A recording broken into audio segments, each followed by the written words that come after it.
Hello again, and welcome to Friday Night F4, the exclusive podcast for the Vera Tools British F4 Championship, certified by FIA.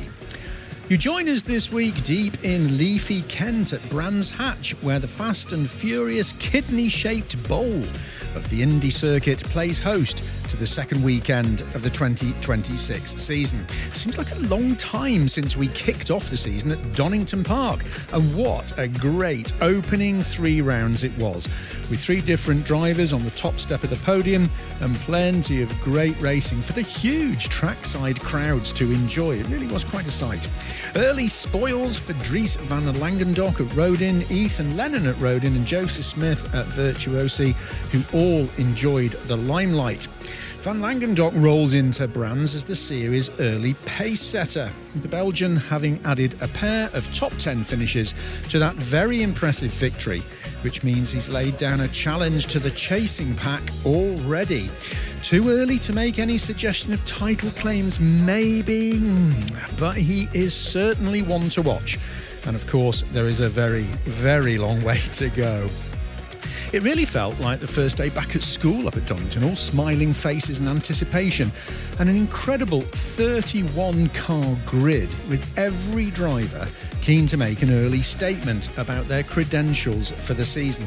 And that big grid entry, again here at Brands, means we get to spice things up a little this week with a revised qualifying format. Right, now here we go. I hope you're paying attention, because this needs some explaining. Ready? Then here we go.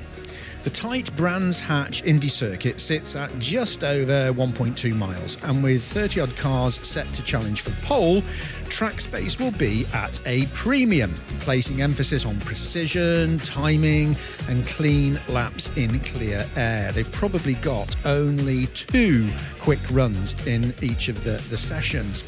To manage the large field, drivers are going to be split into 2 groups for qualifying, Group A and Group B, each receiving a 15-minute session with just a 5-minute turnaround between the 2 groups. Focus for the drivers, therefore, will be the need to balance aggression with strategy to extract the most from their tyres and find that all-important clean air. It's going to be fascinating.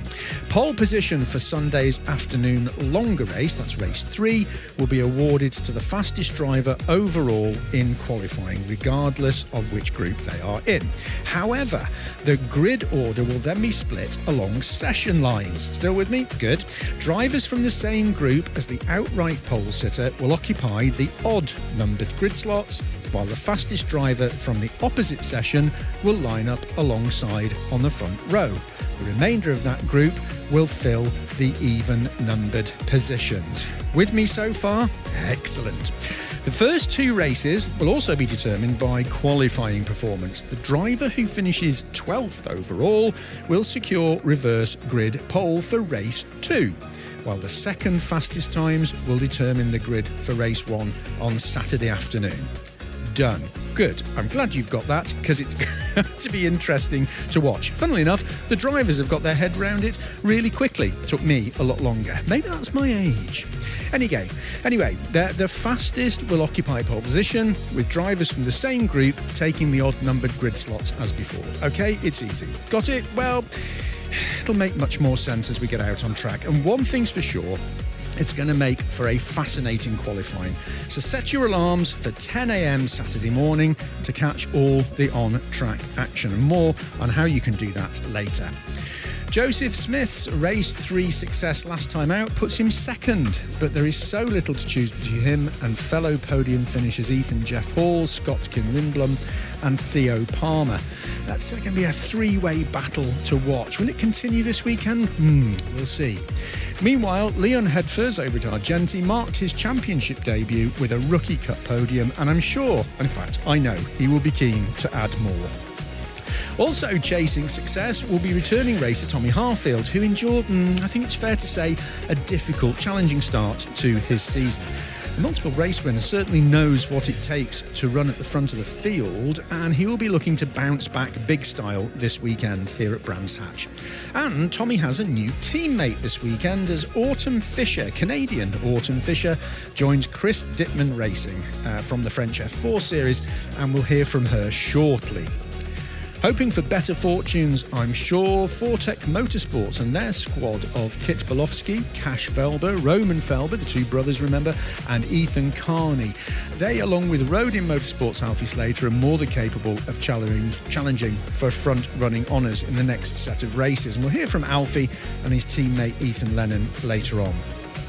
With such a large and talented grid this year, the Chasing Pack, as it's fondly known, is bigger than ever, and as such, any one of the drivers could have a barnstorming weekend here in Kent. We have another packed podcast for you this evening, so sit back and enjoy Friday Night F4 direct from Brands Hatch. Coming up on Friday Night F4. Lots of great chat this week as we welcome new driver Autumn Fisher to the studio in the F4 Race Centre to hear about her first thoughts on joining the championship. Xcel teammates Jabba Alsabah and Mate Kobakhidze drop by to update on free practice. And Rodin pairing of Ethan Lennon and Alfie Slater share their thoughts on aspirations for this weekend and have a giggle while they're at it as well. George Proudford-Nalder rounds off our driver lineup this week, and team principal Michael Meadows tops off this edition with a view from the Argenti garage. Don't go away. We start this week with a new addition to the British F4 grid. Canadian Autumn Fisher has joined Chris Dittmann Racing, and she joined me straight after this morning's free practice session. Well, Autumn, it's really good to catch up with you, and I can't avoid this, but comment on your very beautiful first name, Autumn Fisher. Does everybody ask you the same question about why you're called Autumn? I mean, I think it's because I was born in the fall, but... Okay, fall being... Because you're from Canada, yes, aren't you? So fall being autumn, okay. That would make sense. I'm sure you must get sick of people asking. But do you know, interestingly, I wondered how unusual a name it was. So I Googled it. And there's a social media platform called LinkedIn. Have you heard of this, right? Yes. There are over 60 Autumn Fishers listed on LinkedIn. Oh, wow. Yeah, absolutely. And one of them is USC, South Carolina, is a top in her year, top athlete at softball. Oh, wow. That's impressive. It is, isn't it? Yeah. Maybe you could have an Autumn Fisher Club. Maybe. Well, look, it's great to see you here at Brands Hatch. Yeah, Welcome great to be the Virtuosi British F4 Championship. You've had a session in the car this morning, which we'll talk about in a second. But obviously, you're new to us and to all the fans, just as you're new to the series. So what's your background, Autumn? I know you've done karting, but how did you end up being a racing driver? Well, I'll tell you a bit about it. So originally I was a professional gymnast for 12 years, so that's kind of my background. And my brother started karting back in 2020. So as soon as he started, I was open up to the sport, and I thought it was, really cool. I wanted to be a part of it. I didn't want to be the one watching, I wanted to be the driver as well. So after a few years of kind of convincing my parents and doing the transition from gymnastics to karting, I eventually got in a kart at the end of 2023, just a 4-stroke, sorry. But I didn't really start my racing career until the beginning of 2024 is when I started racing. So is there any motor racing in your family background? Not necessarily. I think we're first generation. Me and my brother both race now. He's racing in the Spanish F4 Championship this year, but he started racing in 2020 and I started racing in 2024. So before that, no motorsports history in our family. Because you're competing in the French F4 Yes, Championship, aren't you? this season is my first year in cars, and I'm competing in the FFSA French F4 Championship. What's it been like jumping into open wheel Formula 4 racing for you? It's been a great learning experience. In a good way, hopefully. No, yeah, it's awesome. It's definitely a lot adapting to the going from karting to cars with the just the weight of the car and having suspension, just being able to learn as much as possible. I haven't had a lot of seat time last year in the cars, so this year is more of a learning year for me, and then hopefully can do a push year next year in F4. Okay. And where are you living? Are you living in France because you're doing the F4 and you're over here for how does it work for you? You must have pages and pages of stamps in your passport. It's honestly quite confusing. We actually have a apartment in Cuera, which is in Valencia, because my brother is racing Spanish, but I haven't been there much. I've mostly just been living in hotels the past month, traveling around. So yeah, I'd say we're technically living in Spain, but I'm quite a lot in France and here as well. Two of my favourite countries, I think. Apart from Canada, I love Canada, I've been to Canada, Yes. but Spain, Valencia is a beautiful region, and France, obviously, very dear to my heart as well. How are you on the languages? Well, I did learn a bit of French in You're school. not French-Canadian, I'm though, not are you? No, okay. French-Canadian, no. I'm from the west coast, so Vancouver. But I know a bit of French, un peu le français, but not enough Very to good. speak fluent. Because I know the Quebecois. Yes. I mean, they also have their own version of French. They don't do. Yeah. They do. They have their own accent of French. Yeah, I found it incredibly difficult because I have a little bit of French, but Okay. it went straight over my head. Yeah, it's But there we go. Yeah. So, coming into British F4, we've already had one round. You're now coming in. You've had a session this morning. First of all, tell me about that session this morning. How did you get on here at Brands Hatch? Yeah, I mean, the track is completely different to anything I've driven before. I think it's cool. You have lots of elevation through the track. It's quite short, so it's a bit tricky, navigating to try to set up for a push lap with, 30 cars on track. But yeah, I think it's a really good learning experience. This morning was a bit tough, but I think we have the pace to, hopefully be in the fight for this weekend. So we just have to put it all together and hopefully the next session. Yeah, absolutely. And I think the weather, as you probably know, I'm sure it does Right. in France as well, changes really quickly. Oh, yeah. It's like winter to summer overnight. It's very different in Canada, isn't Yeah. it? I mean, are you getting used to European way of doing things? I mean, the food's different, obviously different languages, but are you becoming more European, I perhaps? think I'm becoming more European. I hope so. I mean, it's completely different than North America, but it's a journey. It's really cool to be, living over here. It's completely different, but I think I'm adapting to it. Who do you follow in motorsport? Who are the people that inspire you? Well, I mean, I obviously follow everyone in F1. Obviously, that is kind of the goal, I Who's think. your favourite? Right now, maybe Kimi Antonelli, but I'm always a Max Verstappen fan, always have been. But I was inspired by watching Ayrton Senna, just old videos of him. I think he's one of my idols in motorsport, and yeah. So your brother's driving in the Spanish F4. Yes. Have you ever competed together? We have in karting. There was about a few races where we were both in seniors, so that was fun. Who won?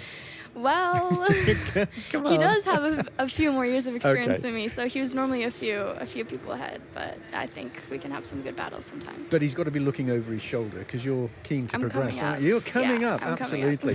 So the session this morning at Brands Hatch in sunshine, track temperature was probably quite low, so difficulty getting perhaps some heat in the tyres, and it's a short lap here. Yeah, it's quite a short lap, so you have to take quite a few laps to warm up the tires. Like when we were testing here on Wednesday, it was like almost 6, 7, 8 laps to warm up the tires. But yeah, this morning it was a bit nicer. I mean, the sun's out, so the tires are going to heat up a bit quicker, but you still have to take like 4 or 5 laps minimum to warm up the tires. So. I was looking about the French F4 series. I think you're one of 10 young women yes. in the series, which is phenomenal. We have a number of young women in the British F4 series. There seems to be a real surge at the moment of really talented women drivers coming up in the series, on the way perhaps to F1. Yeah, it's honestly really inspiring. It's great to see, in French F4, at the last round we had 10 girls. It was amazing. We had Lisa and Jade, who are in F1 Academy, so they were competing with us, and that was awesome to see. I think, F1 Academy is really inspiring a lot of the, young drivers to just keep progressing and pushing in, try to make it into F4, so I think it's really cool to see. Absolutely. Now, you won't mind me saying you're slightly older than some of the other drivers in the series, aren't you? So you've been through the schooling process. Are you managing college work as well, or how's it working for you? Well, yeah, I'm 18, so I'm still finishing high school right now. I have my exams coming up next week, so it's... What's your top subject? Come on. My favorite, I'm actually doing some personal family finance right now and some social media marketing, so Okay. I find that pretty interesting, but I think growing up I was kind of always liked math. So it's interesting you mentioned social media because it's so Yes. important for your generation, much less so for my generation. Thank you for being kind and not mentioning that. Do you do your own social media, or do you have somebody to do it for you? Or is that your plan B, just in case motorsport doesn't go to plan? Is that your plan B? Yeah, I mean, so far I've been managing my own social media, and I think, it's a really good tool to have, and I think all drivers right now need to be, using it as an angle to potentially gain sponsors, or if you have a big following, it's always going to, promote yourself better. So, yeah, I mean, ultimately, I'd love to have a bigger platform to be able to not only share my journey, but hopefully inspire, young drivers, female drivers, to get into motorsport. But if motorsport doesn't work out, it's obviously great to be able to have a platform, because you can go pretty far with that as well. Yeah, absolutely. Is F1 the ambition? I think for me, potentially F1 Academy, and then, just any professional driving, whether that's in, GT cars, IMSA route, or building up the Formula ladder. But with how late I started in racing, I don't know if F1 is necessarily going to be the goal for me. It's a tough journey, isn't Yeah. it, to be fair, and to have other strings to your bow, I think, is important. Interesting on accents, your Canadian accent is subtly but noticeably different from your American counterparts in the series this year. We've got a huge contingent from what we would call across the pond this year. I mean, is the wave of American, North American, Canadian drivers coming into European series, is that on the rise? I think so. I mean, I even just, looking at the drivers lineup for this championship, there are quite a few, North American drivers, mostly American. And I think that's really cool to see. I think a lot of people are realizing, if you want to go up the Formula ladder, you really need to be in Europe and racing in the, European F4 championships. So, I mean, yeah. You're flying the flag for Canada, though. I am flying the flag for no Canada. matter what happens this weekend, the Canadian flag needs to be there ahead of. That would be lovely to see, absolutely. So the American drivers, I've spoken to them all, and I say, "Oh, how are you settling in?" First thing they mention, food. Oh, the food here is so great. Do you know, I am so pleased you said that, because the rest of them have all gone, don't like it, can't cook a steak. Seriously? Yeah, they're not fans. Well, I haven't eaten so much maybe here since I've been here, but being in Italy and Spain and France, food's very good. I mean, to be fair, I had a really good steak last night, so I can't complain. So Italy, France, Spain, UK. I mean, that's a gastronomic tour in itself, isn't it? Yes, it is. Absolutely brilliant. So how do you manage over here? You got family with you that travel with you? Yeah, so right now I'm with my mom here this weekend. It's great to have her here for sport. And then my dad normally travels with my brother, because it's obviously a bit tricky when we're both doing two different championships. So yeah, they're back home in Spain right now, I guess home for now. But yeah, we're kind of always all over the place, but I feel like that's normally how it is with racing. Yes, absolutely. Which begs my next question. It sounds exotic. It sounds luxurious. Travelling about, flying between countries, stopping in hotels. Is it as exotic as it sounds? Well, a lot of people may think it's very luxurious, but it's not as much as it sounds. I mean, it's definitely a lot of work. I'm on track quite a bit this month, and it's just constantly, staying in random hotels and sometimes in the middle of nowhere, and staying up late trying to get schoolwork done, and finding different. It's a lot of the races in France are in small towns, so it's not as luxurious as being in Paris or something. But it's definitely really cool to travel the world as an 18-year-old, and just to see all the culture and visit Europe. It's an amazing opportunity. So on top of the racing, I think it's really cool. I suspect that young people, young girls listening to this who have an aspiration perhaps to move into motorsport have just picked up on something you said there, which is as a young person travelling the world doing it, and all of a sudden ears prick up, don't they? What advice would you give to a young woman particularly listening to this who would like to get into motorsport? I think the best advice I can give to young female drivers is it's never too late to start. I mean, I didn't start my racing career until I was 16 years old. So I think if you want to do it, then just go out and start driving and see where that takes you. And don't be afraid. Don't feel like you don't belong in the paddock, because you do. If you're a driver, you're meant to be here. You can keep improving as much as you can. And obviously, it's an amazing environment to be in. So I don't understand why anyone wouldn't want to be here. Absolutely. So, and just finally, what sort of a driver are you?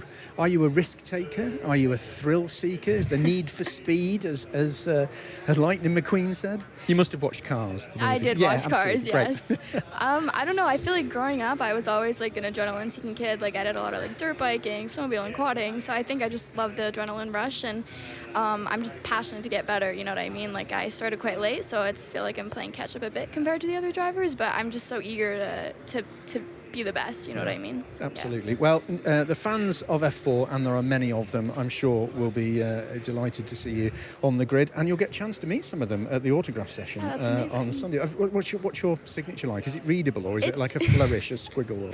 It's like my initials, and then I add like a kind of a star into it. It's like an AF with a little, I don't know. That's celebrity territory already, isn't it? Absolutely I don't know. Brilliant. Autumn, it's an absolute pleasure to meet you. Welcome to Brands Hatch particularly, and have a great weekend this weekend. Thank you so much. It was amazing talking to you. It was good to chat to Autumn and to welcome her to the championship. I hope she has a really good debut weekend here at Brands Hatch. Now, also hoping for a good weekend are Xcel drivers Jabba Alsabah and Mate Kobakhidze. Let's hear what they had to say when they dropped by the F4 Race Centre earlier today. Well, Jabba and Mate, really good to see you. Thank you for joining me in the F4 Race Centre here at a very, well, it wasn't 2 minutes ago, very sunny Brands Hatch. You've not long finished your free practice session here at Brands. Jabba, how did it go? It was all right, a few problems, but we got it sorted at the end. It's like so close, so 1/10 is like 10 positions. Yeah, it's such a short lap here, isn't it? And it's effectively really only about 4 corners, which makes it, any mistake is punished, isn't it? And front to back of grid will be under a second, I suspect, won't it? So you need to keep that in mind. Mate, what about your session? Yeah, it was all right, not too bad. Oh, you don't look very happy. Well, Could it have been better? I expect more from myself. Okay. Do you put a lot of pressure on yourself? Not too much. Not too much. A little bit of pressure is always good. Yeah, they say pressure is a privilege, don't they, sometimes? So, okay. So, let's just briefly look back for the two of you, both driving at Xcel. Donington Park. Jabba, not a bad weekend for you. Yeah, it was all right. It obviously always could have been better, but felt like we maximised race 3.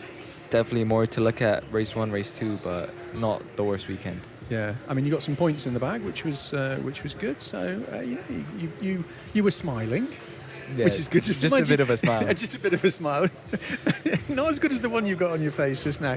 And Mate, Donington Park, the opener for the season for you. What were your thoughts on that? Yeah, it wasn't too bad. Just maximised on learning, because obviously it was my first weekend racing cars. So just tried and maximised everything. And learn as much as I can. Absolutely. And I think that went quite good. Yes, there's a long way to go, isn't there? It was only the first weekend of the season. So I know I've spoken to both of you previously, but how are you feeling that you're settling in? I mean, you've got that first weekend under your belts now. Now we're at Brands Hatch, a very different circuit.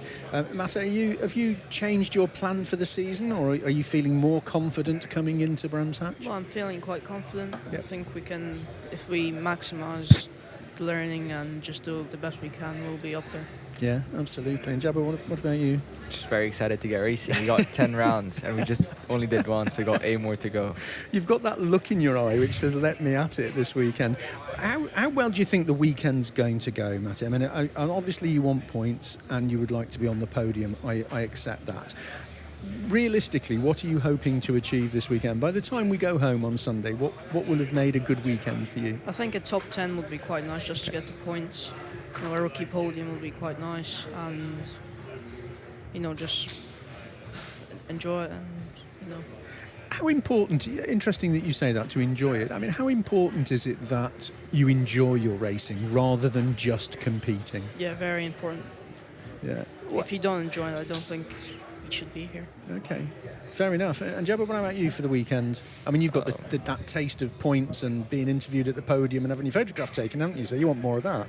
Oh, that's the goal, obviously, and maybe a bit more better result than Donington, more consistent. And obviously, the make or break for the weekend is going to be qualifying, since it's so hard to overtake around here. Good. I'm glad you've mentioned qualifying, because we've got a new format for this weekend. Because there are so many of you on the grid, qualifying is now in there's a Group A and a Group B, isn't there? Earlier on in this evening's podcast, I did a brief explanation about how it would work. I'm still not sure I fully understand it. Do you understand it? Yeah, you're nodding your head, Mate. You understand exactly how it works and where you're going to be? Yeah. Brilliant, excellent. What about you, Jabba? Yeah, it's pretty Oh, straightforward. well, fair enough. It's just me then. Yeah. That's great. Is that going to change things dramatically? I mean, we can't have, in a qualifying session with a circuit so tight and a lap so short here, we couldn't have all 31 cars on the grid. So it makes sense to break them up. But how is that going to change things, do you think? It's definitely a lot different now. We got to change run plans and everything because we have 2 sets of tires. Usually we run both of them now, but it's hard to get 2 runs in a 15-minute session. Yeah. So I guess same thinking for you as well, Matty. That's going to make timing your run and finding some clean air and some space really important, isn't it? So, and that makes it a team effort, doesn't it? The team are very much feeding into you when it's good to go out. Is that how it works? Because you get the car to pit radio. Yeah. How much chat do you have with the team when you're driving? Not too much, because you don't want it to be like a distraction. Okay. You need to be focused on your driving, and all the important bits they always tell you. Yeah. So, And what are you feeding back to them? how the car feels, not too much. Yeah, not too much chat. You prefer to focus on the driving and tell them to shut up. Yeah. Fair enough. Jabba, what about you? I can for imagine me, you talk a lot. I don't talk at all unless I'm mad. Okay. That's the only time I A bit talk. of screaming when Matt. Oh, right. Do you hear his No. screaming? No, you don't. You only get your feed to I it. wouldn't be surprised if you heard it. Even if it was in a different car and still hear it. So you only scream and shout a lot when you're mad.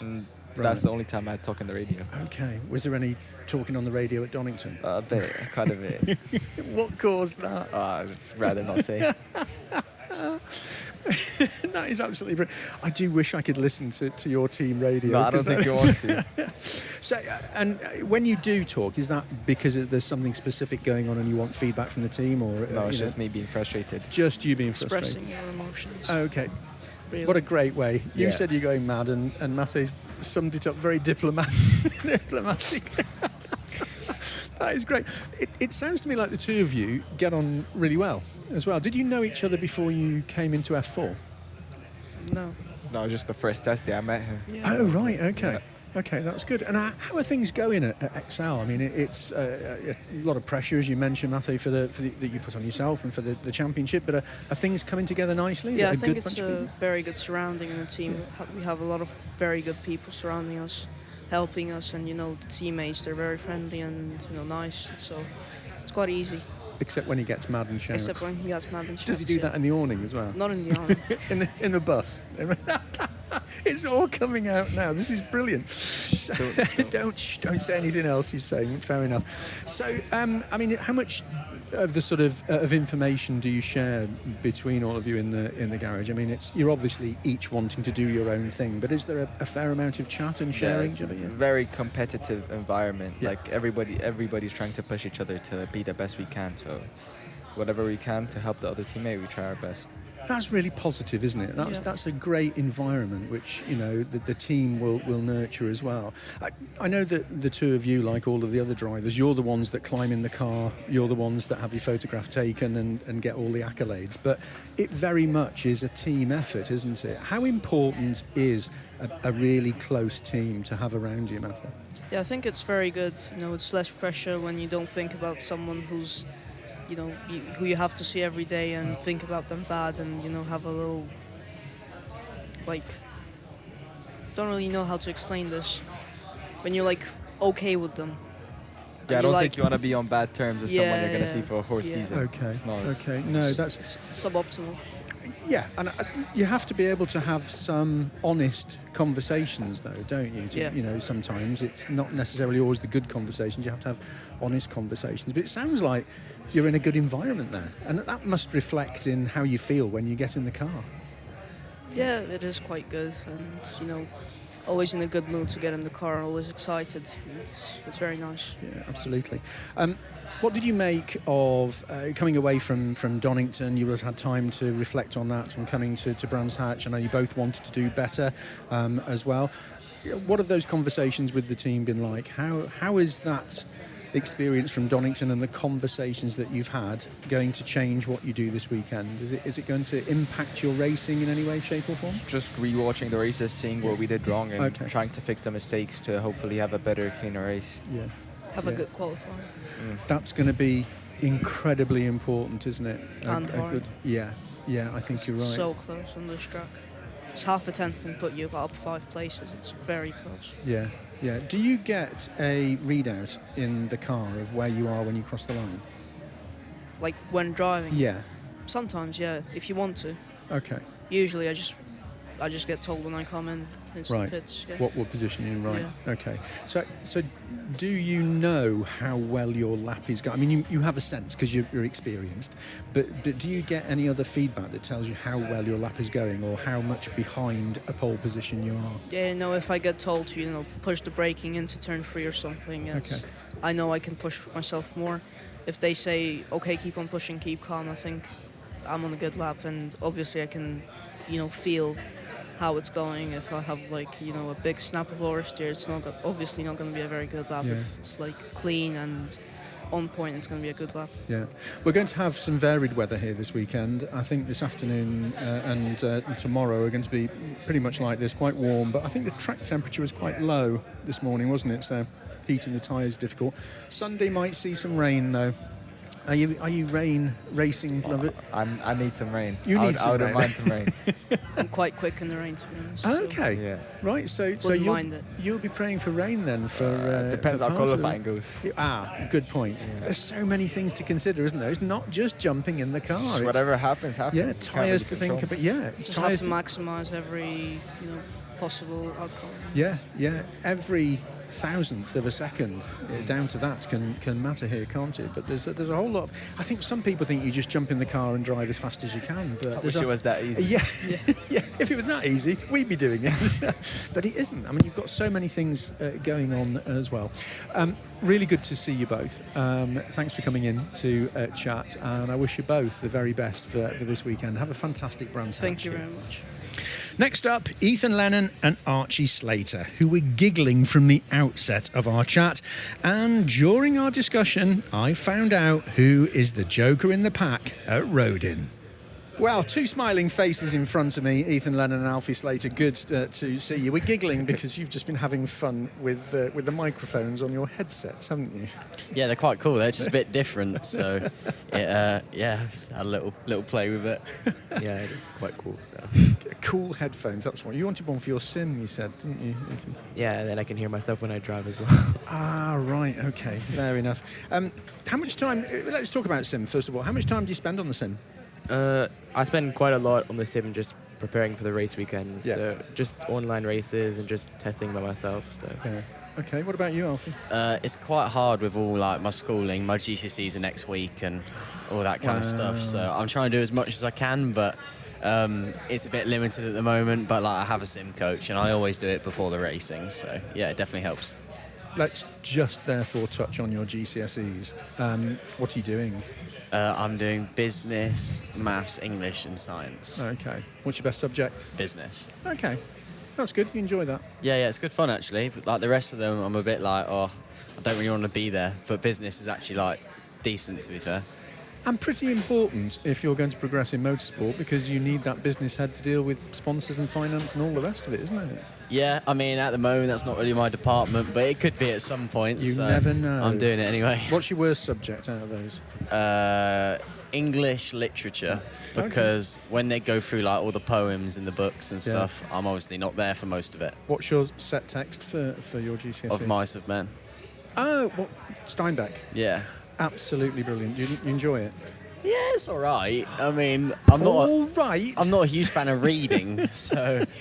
John Steinbeck, all right, said Alfie. Yeah, it's okay. It's a masterpiece of Mice and Men. Absolutely brilliant. Where are you on your schooling journey, Ethan? Have you done or are you still doing? Well, I'm also doing my GCSEs, Okay. but I'm probably going to take the exams later this year. Right. I'm just doing math, science, and English. So, Okay. And what are you best at? I'd say math. Oh, okay. That's good. And have you got a set text for your English as well? You can't remember what you read? I don't think so. We just do lots of essays and stuff. So. Okay. So it's maybe a different examination board, but Yeah. I guess for both of you, fitting all of that in around your racing, commitments and sim time and gym and going out enjoying yourselves. Is there much time to go out and enjoy yourself? Yeah, we don't have that last thing. We have everything else apart from that. Got no social life, said Alfie. What about you, Ethan? I also just don't really go out. Just stay home, do school, gym, and sim. So just busy all the time, I guess. Yeah, absolutely. Then you come to an exciting race weekend, and all the fans like to see you racing, which is good. So we'll look forward to Brands in a second. Let's just have a think about what's happened previously. Donington Park. Sum up Donington Park for me.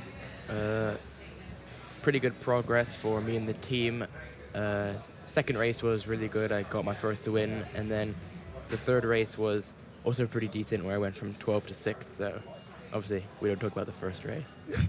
No, but points in the bag, which is good, and a good start to the weekend. Alfie, your thoughts for what happened at Donington? Pretty bad weekend. Not exactly what I was looking for.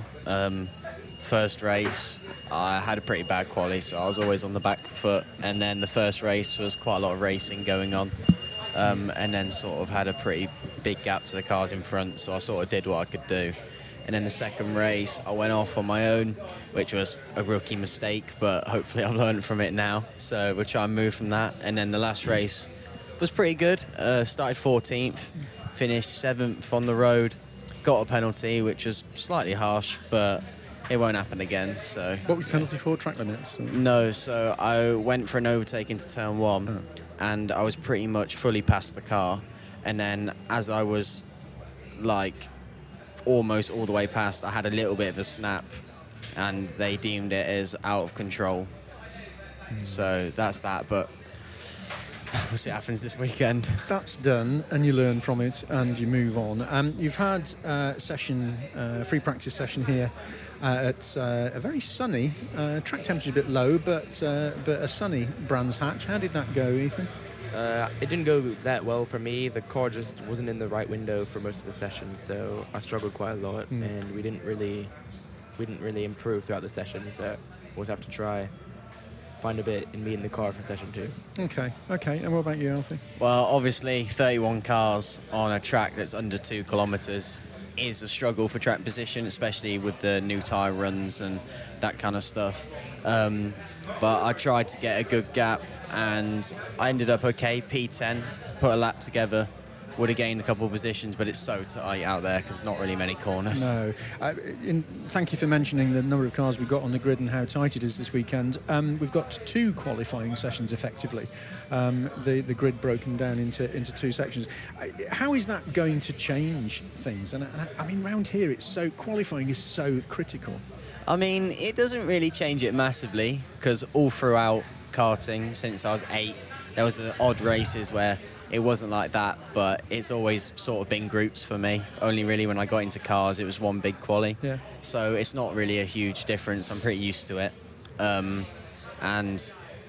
weather could be a big turning point. Like, it could rain in the second one, and like, you never know, do you? But I'll just do what I can do and see where I end up. Yeah. Ethan, what about you? Have you thought much about this new qualifying? Is it going to change how you approach your session?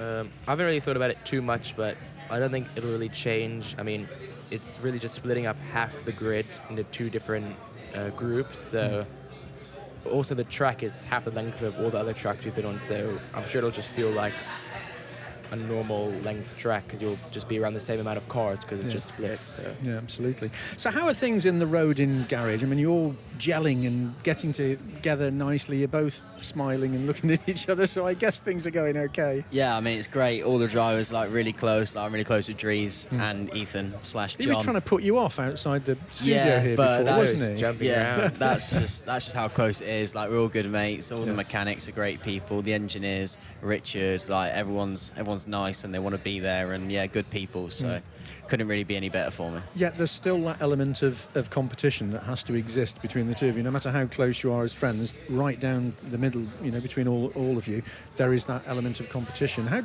is it difficult to balance that sometimes? I mean, obviously you want to beat everyone, don't you? Yeah. And sometimes if you're better than your teammates, it's nice because you're in similar positions. But yeah, I don't think. Obviously, everyone has competition, but it's not like toxic. Like, we're all friends, so it's okay. So there's always a joker in the pack, isn't there, when you put a group of people together? Who is it in your? It's you, Alfie, isn't it? I don't know. Ethan was pointing then together.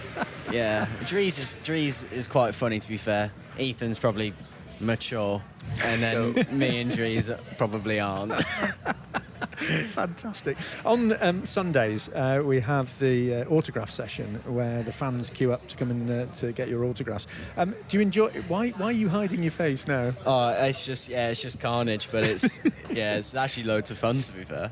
So, what sort of question are they asking you questions as well, or is it all about a selfie and a squiggle on a photograph? It's not like you get the odd question, like how you feeling, like how's it going to go and kind of stuff, but most of it is like signing the driver booklets and just having a chat with them, see who they want to win and who they want to do well, and it's all good fun. So, Ethan, who has the biggest queue for autographs in the team?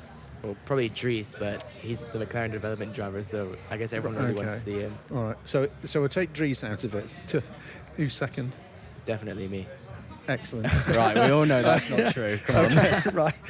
No, I don't know. We're always usually just in one queue. So. Yeah, we're all, like they don't pick individual people. You just go down the line. Right. But if you do it in like, let's say gifts, Dries gets more. Obviously, everyone's like, it's McLaren. So but.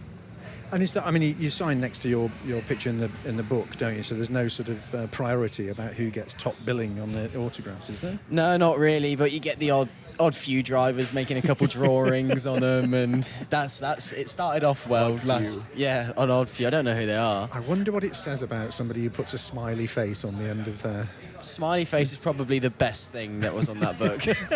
Fantastic. So. We've got Donington under our belt. We've got Brands Hatch coming up, obviously, this weekend. I know you want podiums, you want points, and you want clean racing and to have a good time. But realistically, what will you be happy with by the time we close the doors here at Brands Hatch? I mean, to the first weekend was a bit shocking, really, from me. So, ideally some points, because I actually ended up not getting any, which is I'm really far towards the back end of the championship now, if not last. So I need some points, and it's definitely on the cards. It just sort of all went a bit wrong at Donington, but just happy with some points in the bag. And then obviously I'm not a rookie, so it's hard to get those podiums, even though I haven't done any races. But we'll see how it goes. Okay. Yeah, I mean, there's a long way to go. We're only on the second weekend, so it's not all done yet. What about you, Ethan? What were you going to be happy with? I think I'd be happy just to qualify in the front. I mean, my pace besides today here has been really, really good. I've been up there for most of the practice sessions, and I think, especially the Indy layout of this track, it's really all about qualifying. I mean, just in the couple of practices we've done, it's near impossible to overtake someone who's not defending. So you can just imagine someone who is actually trying to hold their position. So I think if you can qualify up in the front and get a good launch, you'll be good. Yeah. So have a great weekend. Chaps, I know you're both wanting to stick those points in the bag and, if possible, be on the podium. And I'll keep an eye out to see who's got the biggest queue for autographs on Sunday. Are you going to be in the queue? No. Do you think I should? Do you think I should quietly get in the queue and see? That's the only way to find out, isn't it? I could watch from the side, couldn't I? Yeah. We'll get Sasha to take some photographs about who's got the biggest group of people around them. Maybe it will change throughout the season. Yeah, it might do, actually. You never know. Well, anybody who's listening, if you want to boost Alfie and Ethan's signatures on Sunday, please come down. My queue needs to be, if you're listening, my queue needs to be bigger than Ethan's. Right, No. There you go. That's something to take away for the weekend. Really good to see you both. Have a great weekend. Thank you. Thank you. Great chat there with Alfie and Ethan. We really did giggle our way through that, both on and off mic. Both have got really good senses of humour. Good luck to them this weekend. Over at Virtuosi, George Proudfoot-Nalder came in to tell me how he's settling in and what Brands holds for him so far from home. George, welcome to the F4 Race Centre and to the Friday Night F4 podcast. Here we are at Brands Hatch. A session done this morning, free practice. How did that go? It went all right. I think, previously Brands Indy's been sort of definitely one of my weaker tracks. I think it's sort of in testing been kind of one that I don't really usually get on with a bit, but we were still just outside the top 10 in P12 and not far off. So we're making good progress, and we're getting there. That's good to hear, because qualifying here is going to be phenomenally important, isn't it? Because it's a short lap and it's really tight. I mean, how much chat have you had with the team about the strategy for qualifying? Yeah, we've, been through it. I think, qualifying around here as well, because there's only really 4 corners that you actually have to do something for. If you make a tiny mistake in one, it's like, even though that might only cost you half a tenth, that's like 6 places.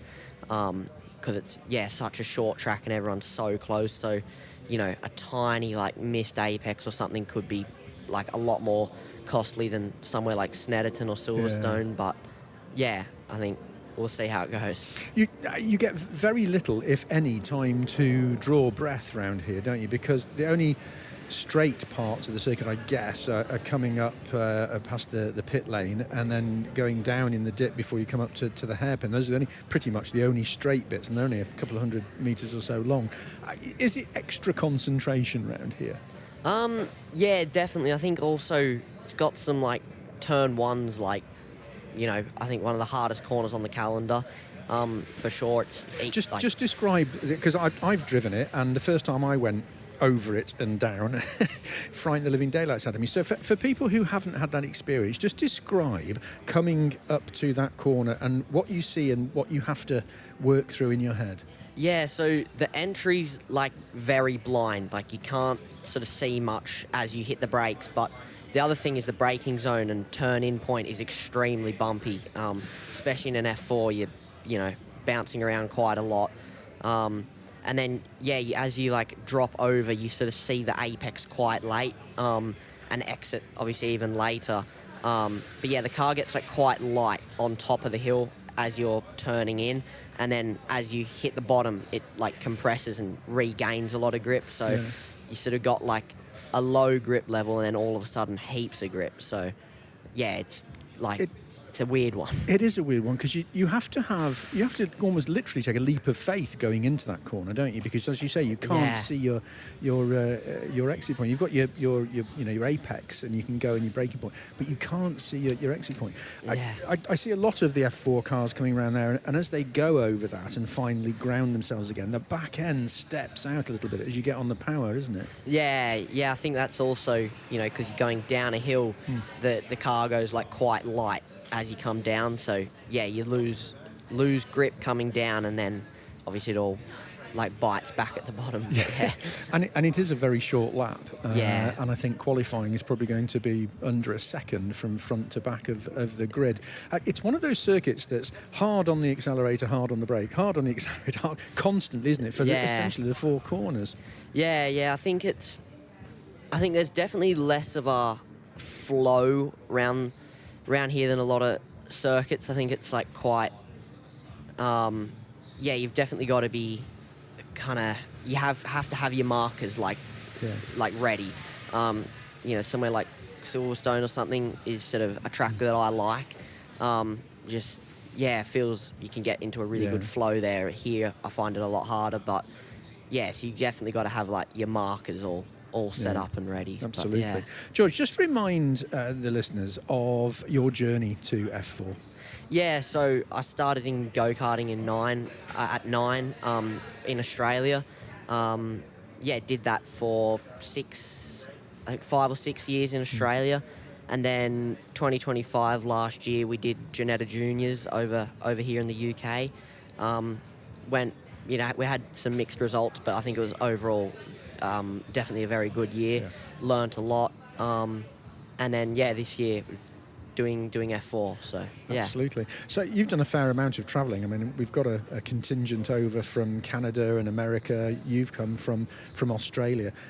Is it as I don't say stressful, but is it as difficult as it might be being so far away from home and presumably all your old friends? I mean, how does life treat you on the road? A little bit. It's sort of, it's worth it because I get a race in F4, so it's kind of it's not really.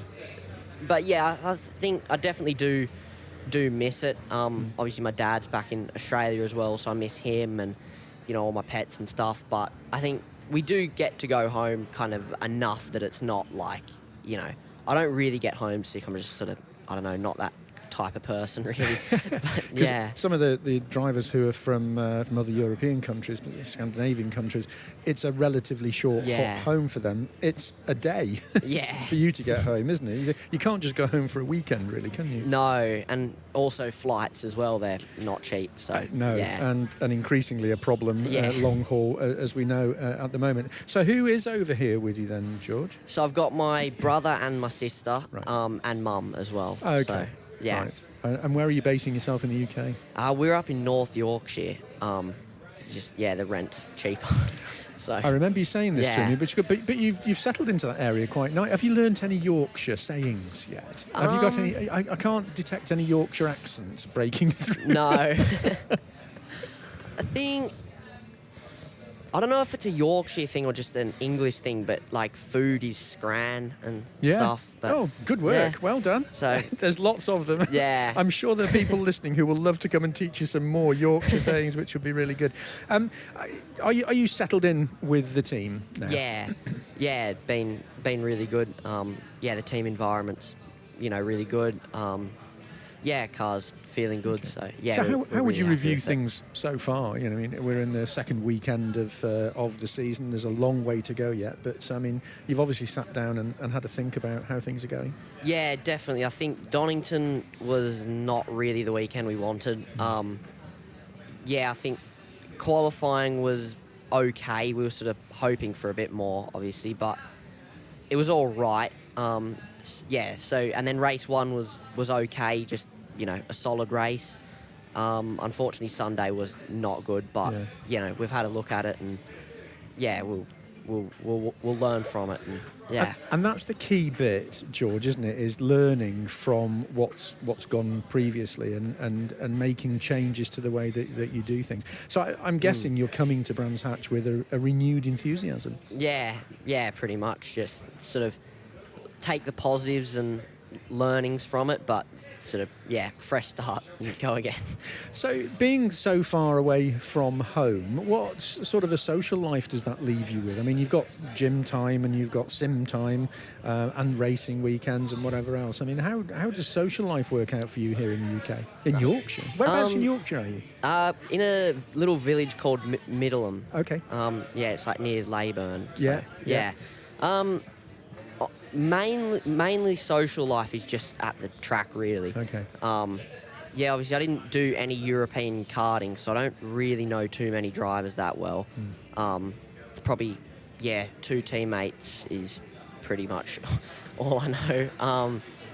I think, outside of racing, don't really have too many people. It's just mainly the team.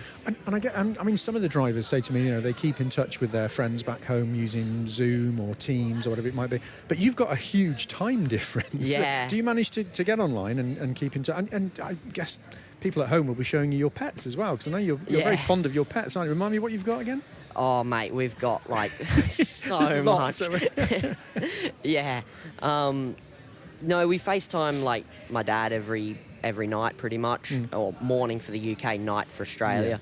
My friends, keep in touch with them just on like Snapchat and stuff. But so I think it's all right. It's, we managed to stay in touch. There's an interesting thing which only occurred to me a few years ago, which was if you FaceTime or speak to somebody in the UK at a particular time, it's already tomorrow. Yeah. You have to get your head around that, don't you? Yeah. I remember when I was a kid, I used to be confused why Australia couldn't just predict the future and tell the world to watch out for wouldn't that be great? Natural disasters and stuff. But yes, I mean, there's obviously a science reason, but there's a logic. I can see your logic there, George. If you can work that one out, let me know. We'll make a fortune. Who's going to win the next Grand National? Put all our money on it. That'd be great. What are you hoping for from this weekend? By the time you finish, I mean, I know you want points, but is it a clean, consistent drive? Is it to better yourself this weekend? What are you mainly looking for? I think usually I'd be, wins, podiums. I think, as I said, it's sort of not my strongest track. I'd say sort of, if we can have sort of 3 solid races where we're top 7th or 8-ish, I think I'd be happy with that.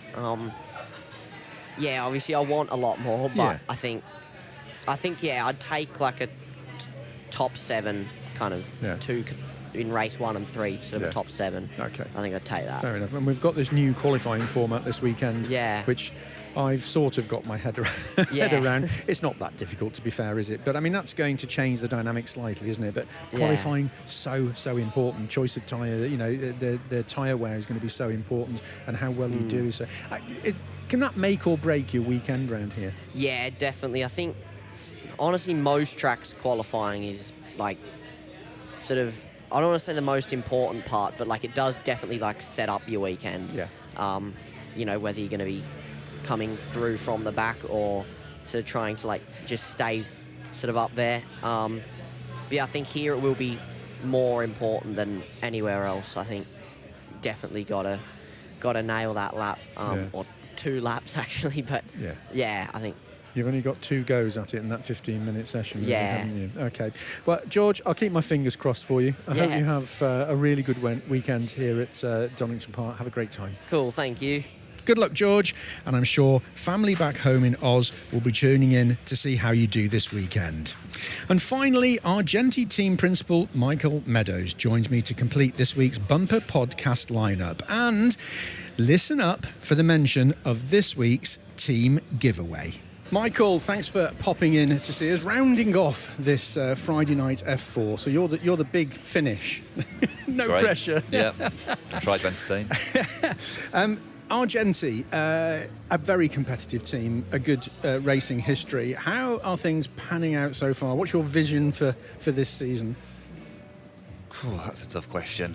My vision, I guess, is to try and win the championship, but unfortunately there's 7 other team principals saying the same. So I think it's so competitive, and obviously the grid size is massive this year. I think you just want to be solid all the time. Operations good, processes good, you know, no penalties, all those sorts of things. Just try and be really clean, and I think that'll be rewarded probably this year more than ever. Absolutely. I speak to obviously all the drivers, and often, you know, they acknowledge to me that they're the ones in the spotlight, they're the ones who drive the car and have their photographs taken at the podium or otherwise, but they can't go racing without the team, and the team is an integral part to the state of mind that they're in when they get in the car. So what's your role in that? Because you're sort of the overarching parent, I guess, aren't you, to these young drivers? Yeah, exactly. Yeah, you are sometimes the parent, you know, the driver, the taxi, you know, whatever you need to be on race weekends or test days.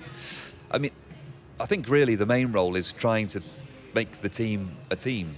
You know, and the drivers and the team are the same thing. It's not the team and the drivers, you know. So I'm always conscious of that, having, you know, been in those situations myself as a driver, that we are absolutely there to give them everything we can, sort of no matter what it takes. And if they give us everything they can, then we'll, you know, should be in a pretty good position. What is your history behind the wheel? We're going back now. I think go back when the world was black and white. Is it that far back? Well, you know, obviously now we have to break the time down into pre-COVID and then everything else after. So yeah, it was pre-COVID. End of 2019 was like the end of my driving career, and then Argenti was set up then. Yeah. So what were you driving?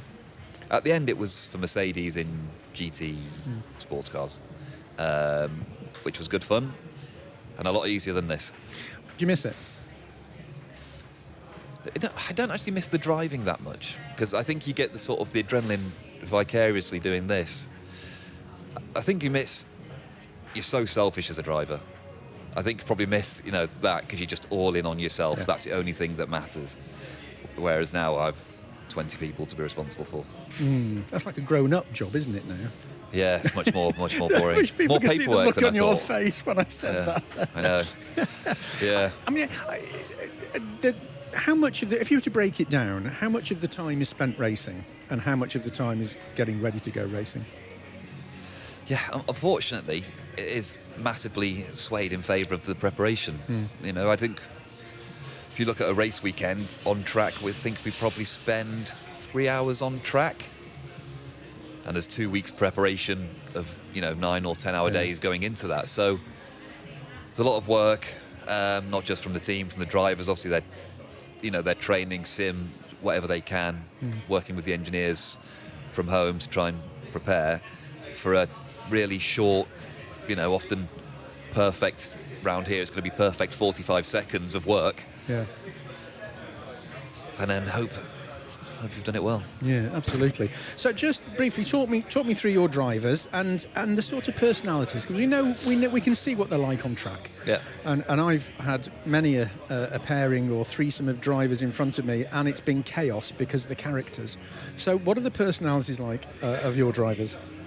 It's great, actually. It's one of the really fun things is actually seeing like the personality change from when you first meet them, maybe on a test day, to the end of the year, and how much they grow and open up. Because obviously they're sort of quiet kids at the start, and then by the end, they're absolutely on it. So it's great. We've got Ethan Jeff Hall, who's had a very successful junior career so far, karting world champion and Jeanette champion, solid last year, looking to try and fight for the championship this year.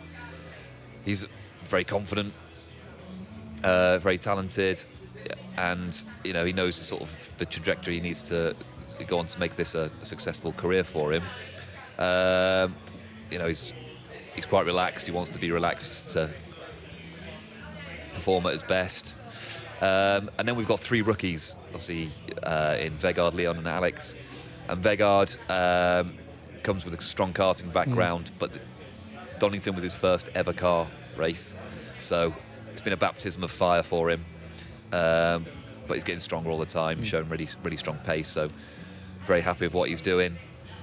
And the same can be said for Leon. He did a couple of sort of warm-up races, but again, very, very raw rookie to it. Loads to learn, but again, showing loads of promise. And Alex is the same. He did a couple of warm-up races, but he's in at the deep end for these guys. I think coming to do British F4 this year as a rookie is probably as tough as it can be because the level's so high. But they're doing a great job, and more importantly, they're doing a great job at being part of the team, because that allows them to open up, and then we can help them a bit more. No driver wants to be vulnerable, but if they open up and talk exactly about what they're feeling, then we can help them a lot more. We often forget that they are old heads on young shoulders in so many instances, aren't they? I mean, I look at them, at 16 years old, I couldn't do what they did or what they're doing when I was 16 years old. I used to pedal my bike fast, but that's about as good as it got. Now they're dealing with the pressures of the financial aspect of things, because it costs money to go racing, and success, and it's a huge amount of pressure on those young shoulders, isn't it? It is, yeah. Unfortunately, the Verstappen, Antonelli, Lando, whatever you want to call it, thing has just meant there's no sort of grace period anymore and also that with so much more media attention, you can't sort of just build up quietly over a couple of years. They have to arrive on it. There's lots. You see from the autograph sessions we have in this championship, the interest is just massive. So they have big followings on social media, and it's a lot to it's a big change from karting where you're sort of one of 100 drivers and there's a few people watching, but not really. And then you come here and it's big, serious events, lots of interest, lots of people asking you questions and want to have your time. And they're almost professional. As soon as they start F4, they're expected to be a professional. Yeah, absolutely. I mean, I've spoken to people who don't understand how the motorsport journey works, and I mention F4, and they say, oh, well, that's just the junior starters, isn't it? Well, actually, the approach is very similar to that of Formula One in the professionalism of what goes on with you, the team, the machinery. I mean, this isn't, they're not playing at this. Nobody's playing at this, are they? No, like I said, it's way too serious and way too expensive, for this to be a hobby. You'll never have any success if you viewing it as a fun hobby. You have to be absolutely committed every minute of every day. It should be the first thing you think about and the last thing before you go to bed. And what you can do to improve, that's whether you're a racing driver, tennis player, golfer, footballer, that is universal, it's accepted. So they're in a very fortunate position with what they do. and they need to take advantage of the opportunity. If you weren't doing this, what would you be doing? Good question. I don't know. Probably something boring, financial, I think. Do you have a background in finance? Is that at all, or do you just Not really. like money? University, yeah. If I liked money, I wouldn't have a racing team, that's for sure. A bit at university, I sort of studied in that sort of property investment type stuff. So we could be a wheeler dealer in property. Yeah. Wow. Exactly. Yeah, could be living a very boring Just think, life. if your path had gone this way rather than this way, you could be a millionaire, billionaire now. Yeah, I know. But instead, look on your face. I'm here again, at Brands Hatch, living the dream. So, just finally, I've been privileged enough to be associated with the championship for a while, and I've seen, I remember interviewing Lando Norris years ago. We talk about him. He's the pinnacle. Not statistically, maybe one out of this paddock, possibly we'll get that far, and we hope that somebody does. But it's not guaranteed, and they all want to do it, so they're going to have to find different things to do. However, in the context of motorsport, is motorsport in a healthy place, do you think, at the moment? Yes, I think it is in a healthy place if you go on numbers and stuff, but you have to be slightly careful because there's always bubbles. But I think if you look at sort of what F1 have done, not just with Netflix, but just all their events are so huge, and that obviously that just trickles down. And inevitably F2, F3 and F4 become better. Sports cars is very big. I don't necessarily know why at the minute it's so good. But I think, as teams, it's great because there's an abundance of drivers and stuff like that. But also, you have to be careful not to get too carried away because, like I said, you don't want it to be. You don't want it to be a bubble. I think everyone's happy with how things have gone, certainly the last 2 years. So hopefully it continues. And if British motorsport in particular can stay this healthy, we'll be in a really good place because it's absolutely the proving ground. Yeah, it is. And it's interesting talking to the drivers that come from America, Canada, Australia. Europe is the place to be, and the UK is a great starting point. Absolutely. Michael, really good to catch up with you. I know how busy you are, particularly during the day-to-day with free practice sessions and getting everything ready, so thanks for coming in. Now, I just have to say, in our opening programme last week, Dom Stott very kindly offered a prize for the first person to come to the his garage on the Saturday and say that they'd heard Dom on the podcast, and he offered up a cap. Would you be prepared to do the same to the first person, or something similar for somebody to come along, the first person to say, I heard Michael on the podcast? Of course, yeah, we'll offer up some team kit. Fantastic. No Absolutely brilliant. So go and find somebody at the garage if you're listening to this on Saturday. First one down there. I heard Michael on the Friday Night F4 podcast. Team kit is yours. Michael, thanks ever so much for coming in. Cheers. And there we have it. Another packed podcast ahead of what promises to be a fabulous weekend here at Brands Hatch. Qualifying for the Cadola Watches Pole Position Award takes place on Saturday morning at 10 o'clock with, remember, this new format of the two groups before race one gets underway later in the afternoon at 4:10. Two more races at 12:10 and 4:35 respectively will then play out on Sunday. Fans around the world will be able to watch every racing lap live on the British F4 YouTube channel on Saturday, while Sunday's two contests will also form part of ITV4's free-to-air BTCC package coverage in the UK. You can also keep up to date with all the track action via the live TSL timing website, our usual social media channels, and the British F4 website at FIAFormula4.com, where you can also hear all the exclusive interviews with the drivers from qualifying and direct from the podium after each of the three races. if you missed any of this week's podcast, never fear. You can catch up with it all again through the Listen Again feature on the F4 website audio pages. If you're coming down to Brands this weekend, don't forget the driver autograph session at lunchtime on Sunday in the F4 paddock. Just come to the F4 Race Centre. And remember, the first person to go to the Argenti awning and say they've heard Michael Meadows on the Friday Night F4 podcast will get some very nice Argenti teamwear. Join us again in 2 weeks' time on Friday the 22nd of May at 6 p.m. UK time, when we'll be bringing you all the latest in British F4 from Snetterton.